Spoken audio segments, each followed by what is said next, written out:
Justified in questions,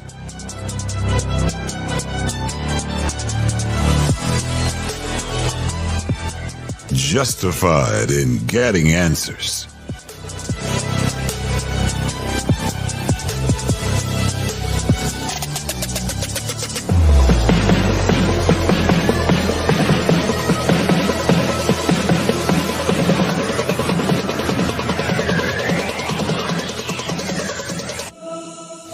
Matt Palumbo and Booker Scott are justified.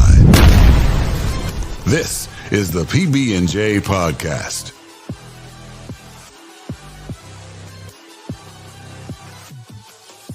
The American delegation in Switzerland has made their way back home to the United States of America as they've been wrangling with Iran over the weekend. We also have Major League Baseball that has backtracked a little bit. DNI, Tulsi Gabbard, on her last day released information about the COVID origins. Will it matter? Does it even matter? I'm Booker, and this is the PB&J Podcast alongside Matt Palumbo. Together we are Palumbo, Booker, Justified. Thanks for being here tonight, and Matt, welcome back into the program. It's good to be here.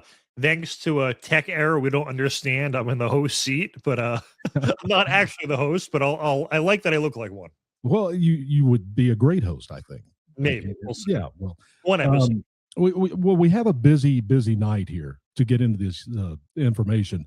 We have Iran going on. We had J.D. Vance there, Steve Witkoff, Jared Kushner.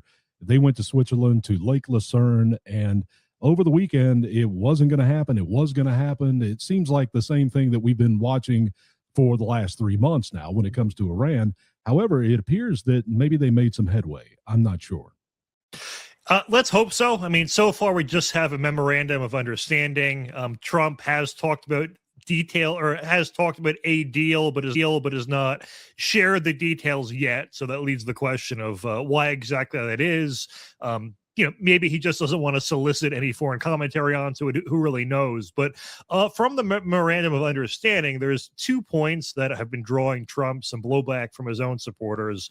The first one being that the Strait of Hormuz is toll-free for 60 days. After that, Iran can put tolls on ships passing through. That being said, Trump has countered that the U.S. will get a share of those tolls. So Iran would be getting new revenue from that, but so would we if that is to be believed. And the other one is, am I drawing a blank? The $300 billion reconstruction fund, where I don't even know how he did $300 billion worth of damage, but I guess that's what they're going to quote people at. But Trump says that we're not going to be contributing towards it. We're just going to be organizing it and getting it. Yeah, getting it from other countries. So that is his response to those two major objections. And we have to remember, too, I think Trump thought, and we certainly hope that this would be sort of a one-off strike.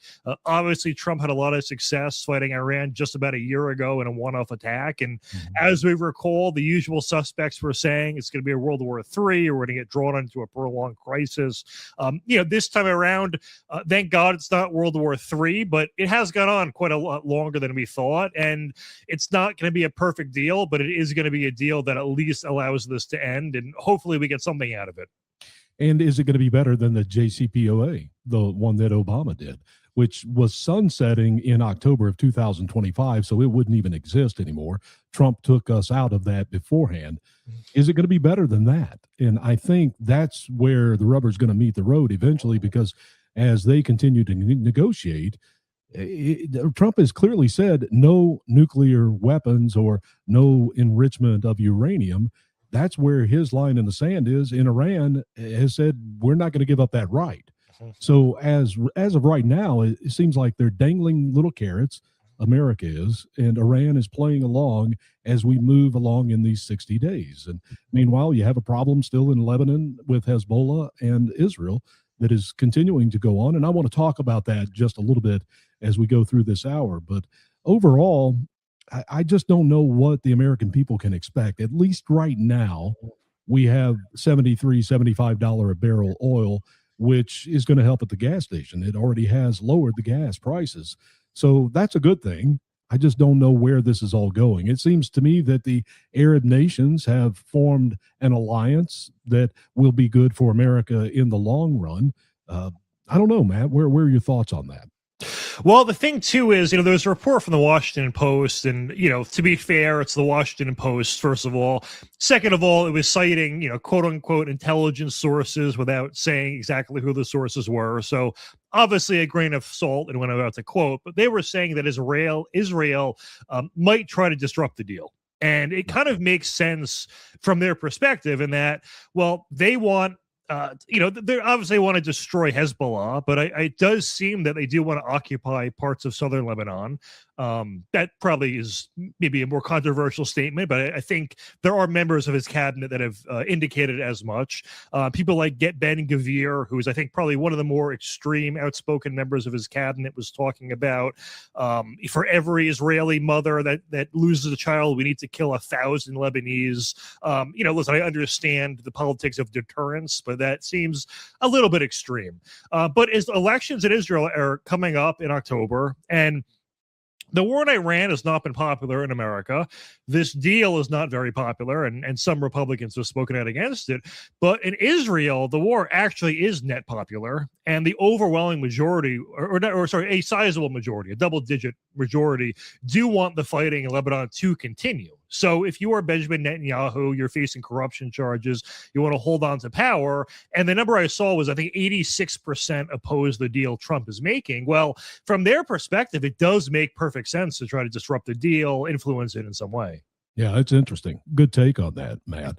Let's go to Vice President J.D. Vance and his comments after the meeting at Lucerne Lake in Switzerland. Well, again, I feel great about the progress that we made over the last couple of days. We're looking forward to going back home. It's been a very long day. I know the reporters had a long day as well, so I appreciate you guys. But look, the fundamental thing we got is, number one, we set up the mechanism to ensure not only the Straits of Hormuz are open, but will stay open.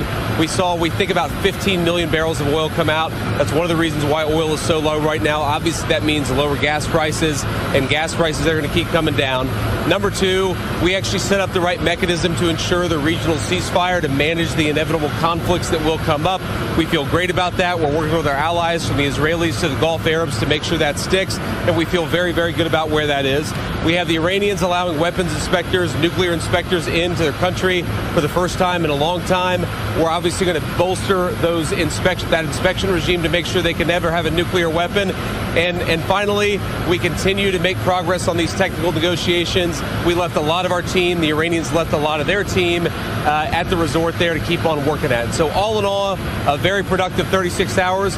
We're going to have to keep working it. The last point that I'll make is, as I told you all this morning, this is laying a foundation for what could be a truly transformed Middle East. But we haven't built the house yet. We're going to have to keep on building, and that's what we'll do. What's different this time, Matt, than the JCPOA, where they also allowed inspectors to come in, but they probably never inspected anything? Is this any different from the Iranians than the last 10 years? We have to pass the deal so you can find out what it's. Oh, great. Yeah. No thanks. Yeah. Let's talk about southern Lebanon, though, because you brought it up and I wanted to talk about it. And that's Resolution 1701. Are you familiar with that? United Nations Resolution 1701? I will be within the next 30 seconds. Well, I'm going to catch you up. It happened in 2006. The United Nations did this resolution, which was to put an end to the war that was going on between Lebanon and Israel at that time. And what they said was no one could occupy the area between the Litani River going south to the Israeli border. And unfortunately, Hezbollah never left. They have been there the entire time. The United Nations didn't enforce it. And now Israel is also in that area. The only people that are supposed to be there would be the Lebanon military and United Nations forces. Neither of those are there right now. It happens to be Hezbollah and Lebanon. Hezbollah controls that. It's almost a state within the state, south of the Litani River down to Israel border. So that kind of backs up what you were saying earlier, that maybe the Israel government maybe want to throw a monkey wrench into what's going on with America. But that's 1701, Resolution 1701. And again, it's 20 years old. But the United Nations really has never done anything about it because Hezbollah has been there the whole time. And by the way, Hezbollah has their government headquarters actually in the southern part of Beirut, not down in that area. of the Litani River. Do you have anything you want to add there, Matt? Well, I do think it is a good thing, all the progress they have made in fighting Hezbollah. Although I will sort of echo Trump in saying that, there are, I think, legitimate concerns with proportionality in that, obviously Israel had, this is obviously going to Gaza, but, they absolutely had a right to respond to Hamas's terror attack on October 7th. And I think a moral imperative to, is 80,000 casualties the correct number in response to, I think it was under 2,000 in that one? Honestly, probably not. And I don't, I've just seen a lot of videos of entire buildings getting demolished in Lebanon to get one person or two people allegedly that are part of Hezbollah. I don't, I guess it's probably easy to Monday morning quarterback in war, and I'm not an expert on it, but it is. I do have some of those concerns that Trump was citing as well there. Yeah, well, October 8th, right after October 7th, when Hamas went into Israel, Hezbollah started bombing Israel, and they've not stopped since. I would look at this maybe in a different way, thinking, well, maybe if Israel would just not retaliate, and we could get a nuclear deal done that actually is better for Israel in the long run. So are they cutting off their nose to spite their face? Yeah, you'll remember during when we struck Iran last year and then, had our little peace deal. Yeah. We struck a peace deal with them, or a ceasefire. Israel was bombing into the deadline after the ceasefire was struck. And it's like, just listen, do what you need to do, but I don't know. There needs to, I hate to say there needs to be some sportsmanship in war, but it's one of those things that you're just, I don't know. You need to know when to have a little bit of restraint. Yeah. And the other part of this, Matt, too, when you think about it, Iran controls Hezbollah. Mm-hmm. So if they want to say this is over because the United States is not doing what they're supposed to do in this memorandum of understanding, all they have to do is tell Hezbollah, bomb Israel. And then Israel, bombs them back, and that does away with the ceasefire between those two, which is part of the MOU. Yep. So, Iran can do that. And when they do, then that's going to mess things up in this. Let's move on to DNI, Tulsi Gabbard. She had her last day last week. And, there's been a lot of conversation about COVID origins from the very beginning. I don't know where you were on the beginning, but at the very beginning, I was pretty much, well, I wouldn't say from the very beginning, but soon thereafter, it wasn't a bat soup from a Wuhan market for me. I trusted the experts for about a week. So I was like, oh wait, these people, how they'll say stuff where I'm like, how could you possibly the virus got here last Wednesday and you just know all this stuff all of a sudden? I don't buy it. Well, when they were making it, maybe they knew. Well, that actually explains it then. Yeah, right. Well, let's go to her. Tulsi Gabbard, here on her last day in office, she released information on COVID origins. Before the COVID pandemic, Dr. Fauci, as head of the National Institute of Allergy and Infectious Diseases, provided millions in U.S. taxpayer dollars to fund dangerous gain-of-function research on bat coronaviruses at the Wuhan Institute of Virology, work which is now widely viewed as the source of the unintentional lab leak that sparked the pandemic. Now, in support of President Trump's maximum transparency mandate, today, on my final day as Director of National Intelligence, I'm releasing never-before-seen communications and documents that expose exactly how Fauci worked with politicized career leadership in the intelligence community to suppress the truth about his actions, the virus's lab leak origins, and his role in directing U.S. funding for this dangerous research that caused immeasurable harm and countless lost lives.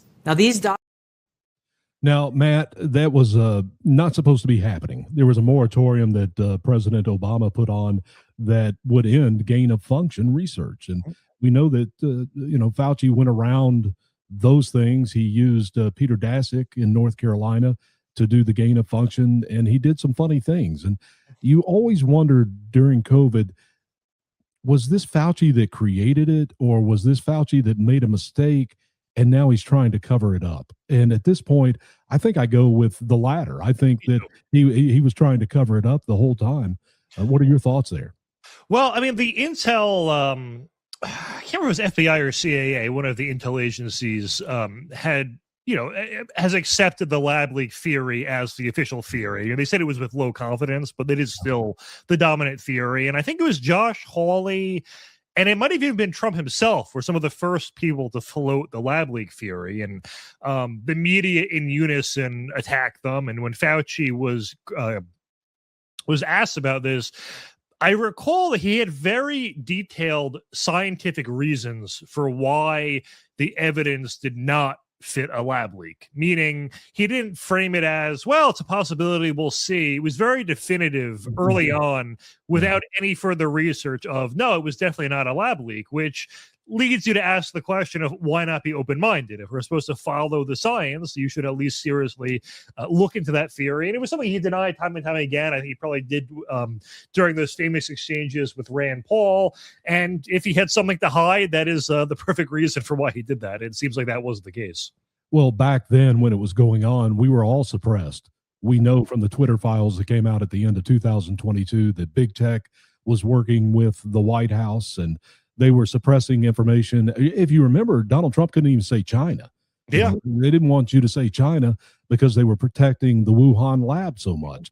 And that is, to me, exactly what happened. And I dug into some archives of the radio show. I went all the way back over 3 years ago because there were a couple of hearings back then that I want to dig into now to put together with what she released. Because when you listen to Dr. Robert Redfield here in just a minute, you're going to understand that there was something that happened in that lab in September of 2019. And Fauci, way back then, was saying, no, it wasn't September. It didn't happen then.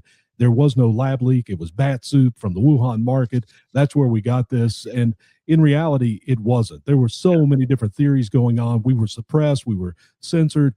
And unfortunately, Matt, as you look at this, we have CNN, NBC, ABC, CBS, MSNBC, all the mainstream media has done zero coverage of this, which is 62% of the people in the country get their news from there. So does it even matter in the end that the truth is that it came from the lab? And, that's the unfortunate thing with so many things right now in our society, whether it's J6 or election fraud or whatever it is, the mainstream media doesn't cover it. And because of that, it's like it didn't happen to the majority of the country. Well, the truth always matters just for the sake of knowing the truth. But does it matter in terms of political consequences? And the answer is no. Fauci got that pardon for a reason. I don't think it was just because they thought they would punish him with the process. I think it's because they thought he actually would be found guilty of something, or something would be at least uncovered while investigating him. So, I think so. Well, let's go to this tape here. This is Robert Redfield. I had to dig back to April of 2023. This hearing was in March of 2023. That long ago is when this hearing was. So here is that audio clip with a picture of Dr. Robert Redfield. Go back and look, it's declassified now, and I'm sure you all have your classified briefings, but the declassified information now, in September of 2019, 3 things happened in that lab. One is they deleted the sequences. It was highly irregular. So researchers don't usually like to do that. Second thing they did was they changed the command and control of the lab from the civilian control to the military control. Highly unusual, and I've been involved in dual-use labs when I was in the military. And the third things they did, which I think is really telling, is they let a contractor redo the ventilation system in that laboratory. So I think clearly there was strong evidence that there was a significant event that happened in that laboratory in September. It's now been declassified. It was declassified back in 2023. He brought that information. Very few people heard about it or knew about it. I happened to be watching that congressional hearing, and I played that on my radio show. But that's what happened. There was a lab leak, and he mentioned there that the genetic sequencing scientists that spend their whole life working on these things, they don't suddenly just lose all of the genetic sequencing, and that happened. And then the army of China, they came in and overtook that lab, took control of it. And then the last thing you heard him say was the air filtration system was changed suddenly in September 2019. Meanwhile, all of us were told we can't say China, and none of it was true. And it was. Then I asked the question, should we look for reparations from China? We had 1.2 million Americans that died. I think There were 7 million worldwide that died from COVID. China needs to pay. I believe there was someone who did sue over something COVID related and got a large settlement or victory because China just didn't show up to court. And I think the way we can collect is by federal assets they own. So when they're buying up farmland, if we sue China over COVID and it seems like they're just not going to show up for court, we win by default, you can then seize the land. So maybe you and I, this could be our side hustle, is suing China over this. But with the land, like a class action suit to me. Have you ever joined one of those? I've joined some. Oh, I'm up like $80. Yeah. Yeah. They $5 or $6 every time. There's for 3 years. There's a joke that if you're going to pick a bank to join, you join Wells Fargo because they break the law so often. You get like $20 a quarter just from class action law. You get paid to bank there. But with the lab lake theory, it is the most simplest common sense explanation in that you have the coronavirus factory right here, and then there's a coronavirus outbreak across the street. Like, I know I'm ripping off Jon Stewart, but he's like, hey, suppose there's an outbreak of chocolatey goodness in Hershey, Pennsylvania. Where do we suspect that came from? Maybe it's the chocolate factory. It's a perfect analogy for this. I want to play one more clip. Again, I dug into the archives. This was on that same show back in 2023. Jim Jordan was questioning the science editor of the New York Times about a couple of doctors that completely changed the narrative.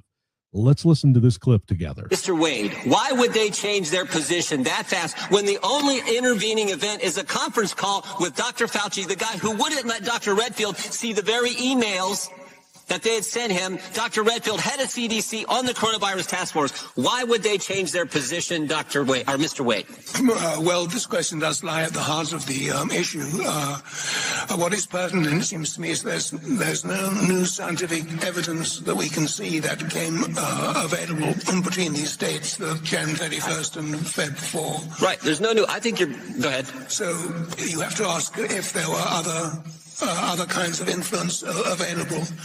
Now, it is true that Dr. Fauci and Dr. Farry in London were very powerful research officials, and between them they controlled... I read your testimony. I saw that. Yeah. So why don't you cut to the chase and tell them what you really think was the reason? I don't know what the reason was. I know what it was.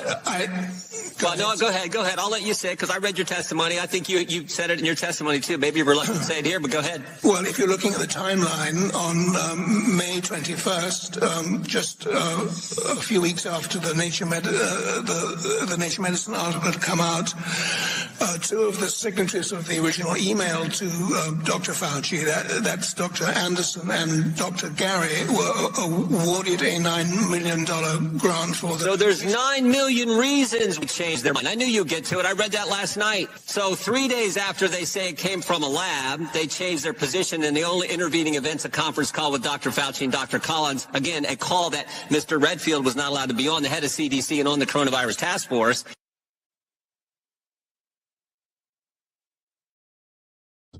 Robert Redfield. You had the scarf lady, Dr. Birx, and you had obviously Fauci. Those two pushed Redfield out early on during COVID, and you heard there with Jim Jordan that he wasn't even involved with that phone call that Fauci had that got these two scientists that are world renowned and respected, got them to change their opinion on where this came from. Now, a couple of months later, 3 or 4 months later, this came out in the DNI report. They changed their mind also, but it was too late. The narrative had already been started. It was way down the road, and there was nothing that could be done, and we were lied to again. Well, I mean, a memo, I don't know if you heard, I don't know if my mic was on when I said it. I said the guy sounded like it was RFK Jr. talking. He sounded like he was dying during the testimony, unfortunately. But no, a memo clearly went out. And it probably was from the White House itself. I mean, we know, as you were saying, they were dictating Twitter policy. They were communicating with Twitter on, hey, ban this guy for questioning the vaccine or X, Y, and Z. And they were obliging. So, I mean, if you look up the lab leak theory on PolitiFact, factcheck.org, all the big fact checkers, they all dismissed it as a crazy conspiracy theory. And as you know, the fact checkers are often in need of a fact checking themselves. And yet they're still there. You know, the debunking on Google, if you Google it, it'll still say that it was debunked. And, when you watch the mainstream media, you're not seeing any of these stories. And then if someone says something to you, you or I go up to somebody and say, well, that it came from a lab. And they'll look at us like we, have horns. It's because liberals, to I think an overwhelmingly larger degree, do appeal to authority and respect perceived authority more than the right. So if you and I are going to debunk something, we'll walk you through why something is not true. And someone who agrees with us, if they're trying to convince someone, will explain that whole process. On the left, you can just brand something debunked, and that's all it takes. Yeah. You just go, oh, no, it's been debunked. Didn't you hear? Well, I think conservatives also are very skeptical, and they want the proof. They want to see it. They want it to make sense. And like you said, the liberals, they're sheep. They just follow along. Whatever is said, that's what we go with. We're used to being lied to. There was a professional poker player I followed, Dan Negreanu, and he, I guess, I don't know what his political orientation is, but I think he was at least center left. And this was 1 or 2 years ago. He learned for the first time about the so-called Charlottesville hoax that Trump claimed neo-Nazis are fine people, which was out of context. But he just in the past couple of years learned that was a lie, and then sent him on this whole rabbit hole of, wait a second, what else are they lying to us about? And for us, that's just the past few decades of our lives, is seeing some big headline thing and then immediately being disproven, and then us knowing and the left never realizing. But that's pretty much every single anti-Trump bombshell of the first administration was in this category where you and I would go, all right, let's wait a day or two and see what the truth is. And what do you know? It was nothing. The left never really catches up with that. No. Let's go to one more clip. Here's Anthony Fauci recently in a hearing. I think this was about 5, 6, 7 months ago. Here's Dr. Anthony Fauci. Prior to that call would have been on the call. Well, the call was arranged by Jeremy Farrar. You should ask him. Okay. Did U.S. tax dollars flow through a grant recipient to the lab in China? I'm sorry. Did U.S. tax dollars flow through a grant recipient to the lab in China? Yes, of course. It was a sub-award to the Wuhan Institute. And who approved that award? Excuse me? And who approved that award? What agency approved that award? National Institute of Allergy and Infectious Diseases. Your agency approved that, right? Yes, it did. After. Did that have anything to do with this downplaying of the lab leak theory? No. Nothing to do with it? Nothing. What? I think it probably does, man. I think it has everything to do with it. Is this obvious conflict of interest explain me lying? No. Unfortunately, one, Fauci was pardoned, so that's one thing. The other thing is statute of limitations recently ran out. I saw Catherine Herridge, formerly of CBS and also Fox, say that there's a possibility of a conspiracy, but that's never going to be proven. And so I think you kind of have to close the book here on Anthony Fauci and COVID and everything. And presumably you're getting a DC jury and a not statistically a not minor percentage of the population viewed Fauci as the second coming of Christ. Right. Did you see that they would like make Fauci candles where instead of Jesus it would be him in religious clothes? It was I mean blasphemous, obviously. But no, a lot of just insane people live there, and we have seen under Trump's DOJ a lot of people who are obviously breaking the law are getting off on jury nullification grounds. And that if you're in a city where 80 or 90% of the public voted against Trump, if they see something as politically motivated, they're just going to strike it down, even knowing it's wrong. I know you were out of town this weekend. Did you happen to see any of the Supreme Court decisions that came out recently? We had the Second Amendment, big unanimous case. It was 9-0. Yeah. And that had to do with gun rights and marijuana use. And you can't take away someone's right to have a gun. And that was a huge decision. And it was 9-0, which, by the way, 9-0 decisions are not the majority, but it is the largest percentage. Yeah. 37%. I had always wondered that, because I remember thinking like, well, if these are the wisest legal minds on earth, why isn't every decision 9-0? But it is. I remember looking up, it is the most common decision, and that even in the Senate, I think 100-0 votes or voice votes are extremely common, and that such a large percentage of government business is just this mundane, non-controversial stuff. But as to the point of that ruling, I mean, I largely agree with it. Even though marijuana is still illegally federally, if you were going to, rank drugs in a hierarchy of bad, as someone who thinks that sort of the normalization of marijuana has had consequences and that people increasingly believe the drug has no consequences. That being said, I think alcohol is far worse. And if you're allowed to drink alcohol and have a gun, I would say if you can have a lesser drug, you should also be able to own a gun. And all 9 agreed with you. Yep. Yeah. That's good for even Ketanji Brown Jackson saw some Palumbo wisdom. Thank God. Finally. I would never admit that. I take it back. Lower courts, they also, you remember how they were doing all of the blanket injunctions at the beginning of the Trump administration?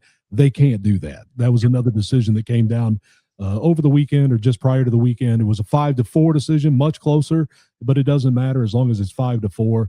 And what they are saying, if you want to explain it, you may explain it better than I do, but they are saying that if a regional or local court decides, okay, you can't do this, they can't do it for the entire nation. It has to be according to the person that brings the case that has been harmed.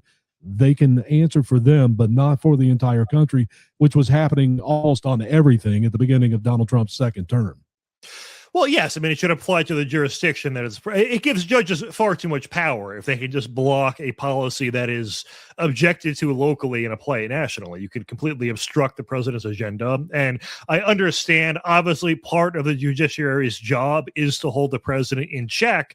But we do know that the higher court, like the higher the court that these rulings get appealed to, the more they go in Trump's favor. So, and when it gets to the Supreme Court, it's like 80 or 90% in Trump's favor. So, it just proves that the injunctions were politically motivated to begin with. And it's a rotating cast of characters. In fact, a lot of the time, the headline is like, Trump rules cancer illegal, judge blocks it. It's some Star Wars named judge we've seen 800 times before, or Boasberg. They're household Chukin or whatever the hell that one's name was, but they're all household names by now, which is very rare for judges. Judges shouldn't be known like that. I would think that they shouldn't, they shouldn't be rock stars. No. They should just be judging things. Everybody should know Boasberg's name, but they do. And the Democrats keep running to his court to get rulings. Maybe this will help. That will keep injunctions from going across the entire nation. Did you happen to see Donald Trump's post over the weekend about great daughter? Did you see that?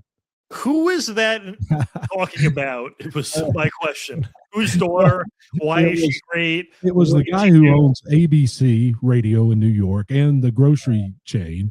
It was Casta Nisa, whatever his name is. I know the guy. Yes, he's on Fox and he is good guy, great guy. And it was his wife. I guess it came Camp David 30 years ago. Mm-hmm. But you thought it was the daughter. No one knew, and what everybody was talking about on social media, there were some really funny comments about it, but that's who it turned out to be. And I guess their daughter is head of the GOP in New York, in Manhattan. I knew that, yeah. And so he must have met with her, but it was just so obscure, almost like the aliens last weekend. Oh yeah, it didn't have anything to do with. We also have Kamala Harris. She is right there at about 9%, I think, on Polymarket for being the Democrat presidential nominee in 28. Gavin Newsom is up there, 23, 28%, I forget. I looked today, but I don't remember which one it was. He's the leader. But then you have Kamala Harris, and you remember her passage of time speech. She's very it's a lot of significance. It's a lot of significance to the passage. Significance to the passage of time kept going. Well, she was on with Don Lemon. I have the video here. She is with Don Lemon. Again, she's getting to time. I really truly believe this. We each have light inside of us. And we need to know that is what inspires our hope as much as anything external to ourselves. And when we feel that and not allow an election or an individual to dampen that light, and instead let that light kind of carry us, in particular through moments of darkness, that we not only act on that hope, but we inspire that hope in each other. And in particular at this moment, it is so important that we not only have hope, but that we understand that that should be a verb. Do you know what in the hell she's talking about? No. She must be so much fun to have as like a drunk aunt. But I think I would honestly, like, I'm not even joking here. Like, to have her at the Thanksgiving table would be so much fun. I don't want her in charge of anything ever that impacts my life, but just listening to her ramble like 2 or 3 drinks in would be so much fun. Well, she's something else. And again, she's not leading. Hopefully her career is over. Yeah. I don't know what else she could do. Do you have any ideas there? I guess governor of California is gone. Yeah. Some people said that she was going to try that, but she just became a grifter at this point. I mean, hasn't she always been? Honestly, has Kamala Harris been anything other than a grifter her entire career? Well, I just mean the part where you're selling like VPN subscriptions or something, full in. All the way back to her history as Attorney General in California. By the way, I'm not ruling out as a potential advertiser for this show, but if she starts doing it, it's bad. We need all we can get there. By the way, really, let's tell everybody where they can follow us. I didn't do that at the beginning of the hour, but you can follow us on Rumble and on YouTube, and that is Palumbo Booker Justified, either one of those.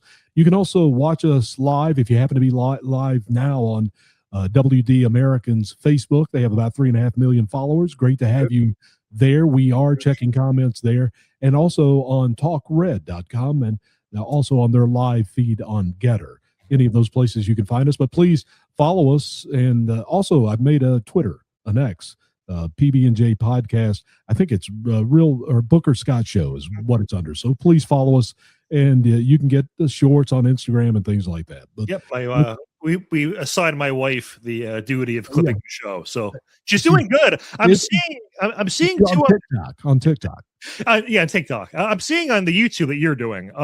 We are getting comments from people who disagree with us, so it is breaking containment. Like, we are, the show is reaching, outside our audience, which is good, even though they're not pleased with us. But thank you very much for watching and making the comments too. We had an interesting comment last week on someone that disagreed. I'll see if I can find it, and I'll get to it. But let's move on here to Sheldon Whitehouse. You know him. He is the Democrat senator from Rhode Island, I believe, and he's the guy that was complaining about racism, and it turns out he is a member of a all-white swim and yacht club. Well, to be fair to him, if it's all white, there's no one to be racist against. Well, so I don't know. I don't know who they have working there, but good point. Yeah.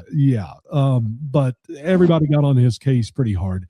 And Matt, something we've talked about on the radio show is if the Republicans don't maintain power in the House of Representatives, which if you look at Polly Market or Fauci, any of those, it's 80 or 90% that the Democrats and Hakeem Jeffries will take over the House of Representatives.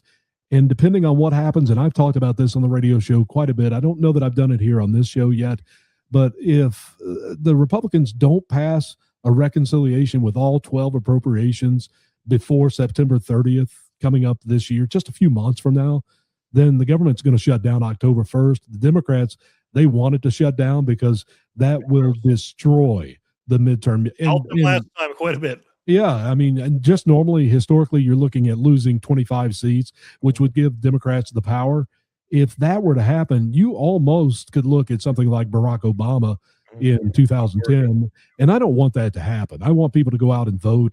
If the Republicans will go out and vote, we can maybe keep the House. I think we'll keep the Senate. We talked about that last Senate, week. I think, is safe because, I mean, even like in Michigan, I mean, they're running like an Islamist adjacent guy against, is it Mike Rogers? I think is the nominee there. Mike Rogers, yeah. Yes, and Rogers lost to Slotkin last 18,000 votes. Yeah. Yeah, it was by a margin by which he lost because there were Trump supporters who just left the Senate vote blank. And I think Slotkin underperformed Harris by like 19,000 or 20,000. Rogers underperformed by 120,000. So the entire margin was just Trump voters not voting for him. So hopefully this time around they wise up a little bit. Georgia could be an interesting race too with John Ossoff. We'll have to wait and see. The way things were May 19th in that primary, it's going to be tough unless the Republicans decide to get out and vote. But what I want to get to with Sheldon Whitehouse here, I think the seditious six, that was set up in a way to create an impeachment or investigations because they said do not follow illegal orders. So I think that could be an investigation if the Democrats take over the House that we could see. And Venezuela would be another one. They could say that was an illegal order. And we had the admiral, I don't know if you remember this, but there was an admiral that left right before the Venezuela execution of that operation took place. And he was over that part of the country or that part of the world for the Navy. He was an admiral and he left. And since then, he has met with Democrats in the House of Representatives and the Senate. So is he setting up to be the next Alexander Vindman in an upcoming? So that's the way my mind works. I look at this and think, well, what could they be up to? Because as soon as they take over the House, they're going to start investigations and it will move quickly to impeachments, unfortunately. But here's Sheldon Whitehouse. This has to do with the $1.8 or $1.776 billion slush fund that Todd Blanche, the AG, said, we're not going to do this anymore when he was questioned a couple of weeks ago. Now, let me explain where this money comes from, because I don't think a lot of people understand. There was a $10 billion lawsuit that Donald Trump had against the IRS. The IRS agreed to settle out of court. Now, this is Donald Trump's IRS. This is Donald Trump's DOJ. And the DOJ decided they were going to spend the $1.8 billion, and then they backed up and said, we're not. So this is Donald Trump's winning earnings from the IRS agreeing to settle out of court on the $10 billion, which that had to do with someone in the IRS, if you remember back years ago, releasing tax. They did it on family members and Donald Trump. So he sued, and that's where that money came from. So let's listen to Sheldon Whitehouse here and hear how far-fetched he is. But this is another road that the Democrats could go down should they win the House of Representatives to start investigating and ultimately trying to impeach Donald Trump. Last night, the federal court in Florida that is inquiring into whether the Trump slush fund settlement amounted to a fraud on the court got its reply from the 35 retired federal judges who originally brought the challenge. And the reply is a boomer. It pretty much destroys the Trump lawyers' arguments, but more interesting, it lays out all of the various methods and remedies available to the court to investigate and respond to a fraud upon the court. So he says it's a fraud upon the court. And again, that's Sheldon Whitehouse, Democrat senator who, he's not my favorite guy, but I just throw this out here to, have it on your radar. Understand that this could be another way that the Democrats try to impeach or investigate Donald Trump and the Trump family. They've been doing it for 10 years. Do you think they're going to stop? No, I mean, I think they have infinity reasons to impeach Trump, and that, the Russia hoax was sort of the OG anti-Trump hoax that was not, impeachment worthy, or they didn't try to impeach over that, but it was a hoax that was completely hallucinated, and it was the subject of tens of thousands of hours of media attention, tens of thousands of hours, their entire podcast devoted to it, out of absolutely nothing. So yeah, they can really turn anything into something they think is going to eventually be impeachment worthy. More relevantly, the first impeachment over Trump allegedly withholding aid to Ukraine as part of a quid pro quo. Zelensky himself spoke out and said there was no quid pro quo before there was the impeachment. So the guy who was supposedly a party there or pressured by Trump came out and said, no, I was not. And that didn't matter. I don't think that really came up in the trial. So they'll really try anything. Luigi Mangini. What about this guy? What's his name? Mangione, I think. Mangione. Is that the way you say it? Do you remember Chuck Mangione? No, maybe that's where I'm getting it from. No, I don't remember him. I don't know. What is his name? Mangione, I believe. Mangione? Yeah, it's got an I at the end. It's Italian, right? Aren't you? Allegedly. You don't even know. Anyway, this is the guy that killed the CEO of a healthcare company, and he's become famous. And all of these women want to marry this guy. It's odd to me. He's famous because women find him attractive, and they're the people who were saying, "Oh, he's this hero who killed a guy who's killing people." But Brian Thompson was his name. But they're coming up with the excuse after the fact, and that the guy who killed Charlie Kirk, I guess I have to say allegedly, the alleged Charlie Kirk assassin, he killed someone that millions of people hated, and given the response to his murder, I guess a lot of people wanted dead because they can't tolerate disagreement. And there's not a single woman who's like, "Oh, I'd love to be with that guy." He has not developed a fan base at all, despite what he did being popular among the left. And it's got to be extremely frustrating to him to see one murderer get treated like he's a sex symbol, that he's just chopped liver. So, I guess he overruled his attorney, though. Is that right? So yes. So to give some background, man, his attorneys floated the defense of insanity. Yeah. The problem of which being, you are admitting, well, he did do it, but now we're trying to get a mitigating factor here. And listen, given the response to this assassination, I would not be surprised if they could find one juror who's going to try to nullify the whole thing. I mean, granted, there was going to be a federal trial. He would probably be retried at the state level anyway. But I actually wouldn't be surprised if there was a mistrial, which is depressing to say, but there are enough depraved people to make that possible. But anyway, they did withdraw that plea. So I guess the defense is like, okay, he did do it, but he was crazy. Just kidding. Actually, he didn't do it. Let's go back to this option. Wait, and also one last point. His followers are also doing this two-faced argument where it's like he's a hero who killed a tyrant. Also, he's innocent. He's framed. Yeah. So well, they're nut jobs. I mean, they want to marry the guy. Yeah. The guy killed him, murdered Brian Thompson in cold blood. There's no doubt about that. Yeah. I'm not going to say alleged. It happened. Sir, I mean, we have his manifesto, the bullet casings match. I think it's pretty obvious. Yeah. I don't need to be Columbo to figure this one out. It's pretty simple. Do you remember Columbo, by the way? Do you remember that show? Just got one question for you. Yeah. Yes. Was I quoting the show there? I've seen like one scene from I don't think so. No, I thought that's what he did. He'd be like, no, he always put his hand on his head and said, "Oh, by the way." And as he was walking, what I was probably trying to quote. Close. It was close. Oh, thank you. Every teacher I had growing up would call me Columbo, so I at one point looked it up on YouTube, but I saw a clip. It's been a while then. It's been a while. What about June? How is your Pride Month going? You having a good Pride Month? I'm not celebrating.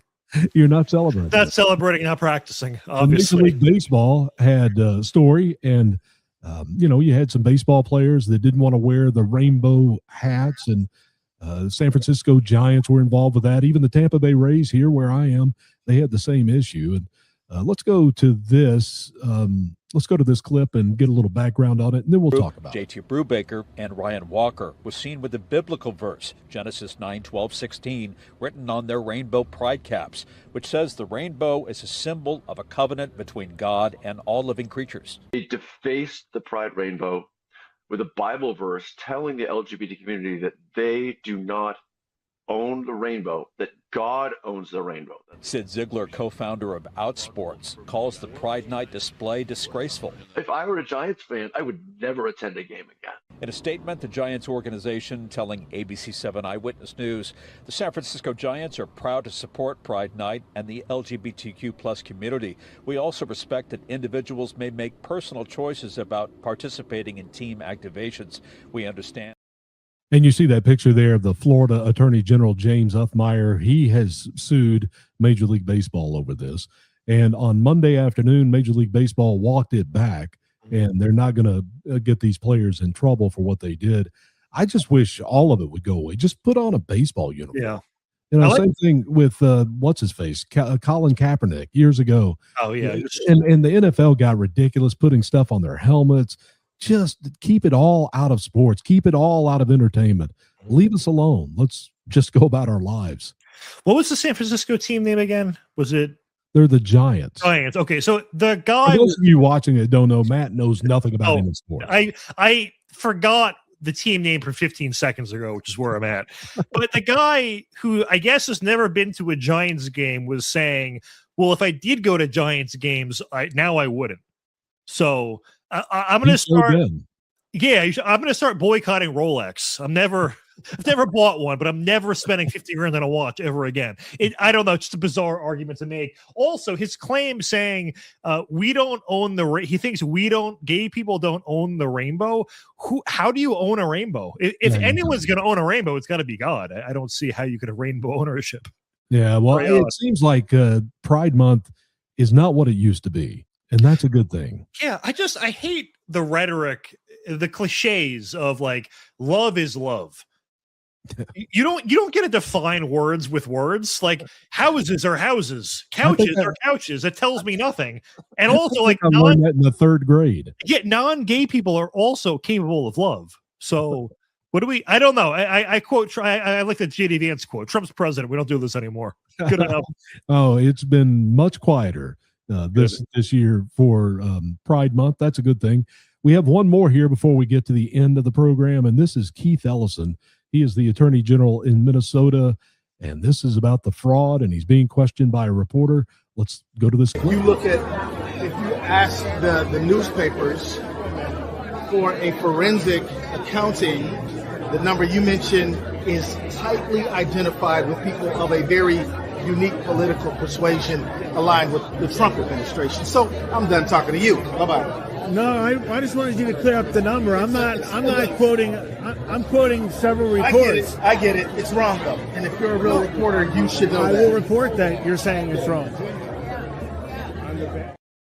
And he stormed off, and he's talking about the Somalians and the fraud in Minnesota. Yeah, he was.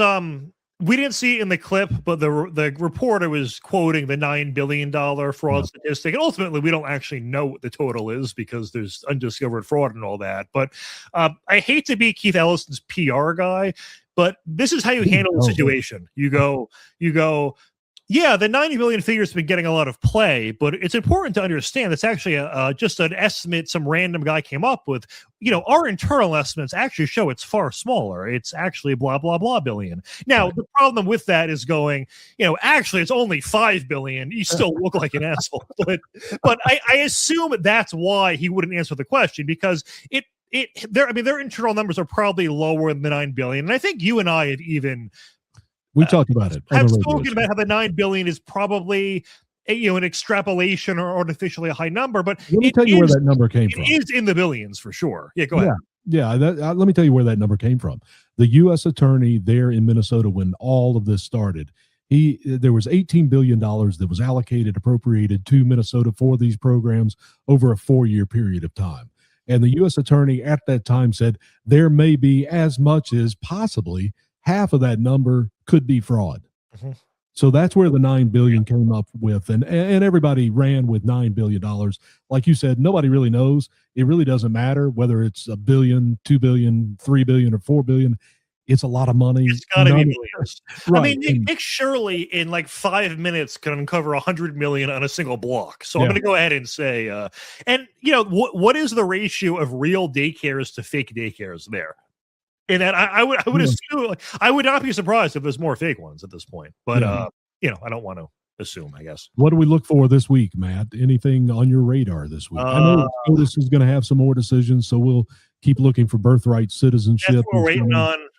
Unfortunately, it's not looking great just based on, it seems like they're going to roll with precedent, even though we think the precedent is wrong. Yeah. Which I don't really get that. But and also the betting markets are overwhelmingly saying it's going to get upheld, which is listen, it's a horrible thing. I mean, even if it was struck down, I mean, I guess they're not going to retroactively remove citizenship, which is a disappointment, and the process is quite laborious. But they could have at least nipped it in the bud. Seems like that's not going to happen.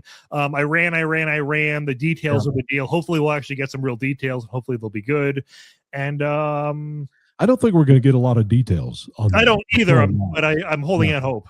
The clock just started on 60 days. I think that, like I said earlier in this hour, it's going to be like a carrot dangling out in front of the Iranians, and they're going to accomplish something to get something. You know, they're releasing money. Scott Bessent on Monday, he said, okay, you can sell oil now on the open market, which will help the Iranian people who are dealing with over 100% inflation. They can sell oil to everybody but Cuba, North Korea, and the Crimea region. Oh, everybody Cuba's, they just voted their communist legislature unanimously to, it was like it's like 170 or so, I believe, free market type reforms. And this is obviously in response to Trump putting all this pressure on them. But it is, you know, a sort of Berlin Wall moment for Trump, if you will, without any real uprising. It was something they forced the government to do on their own. And it's things like allowing foreign investment, allowing people, like allowing for the future privatization of real estate, of state-owned real estate, allowing for private banks.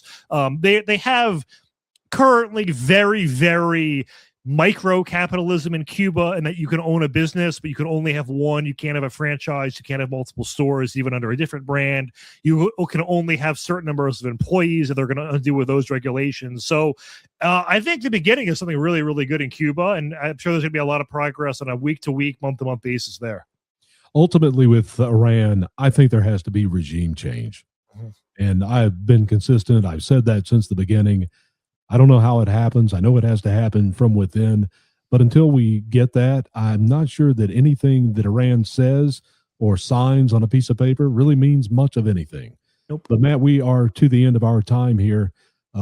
Thanks for watching the PB&J podcast. We appreciate it. You can follow us again on Palumbo Booker Justified at Rumble and YouTube. And if you've been watching on WD Americans Facebook Live, thank you. Or if you're watching on talkred.com, thank you for doing that. Matt, we'll do it again next week. What do you say? Sounds good to me.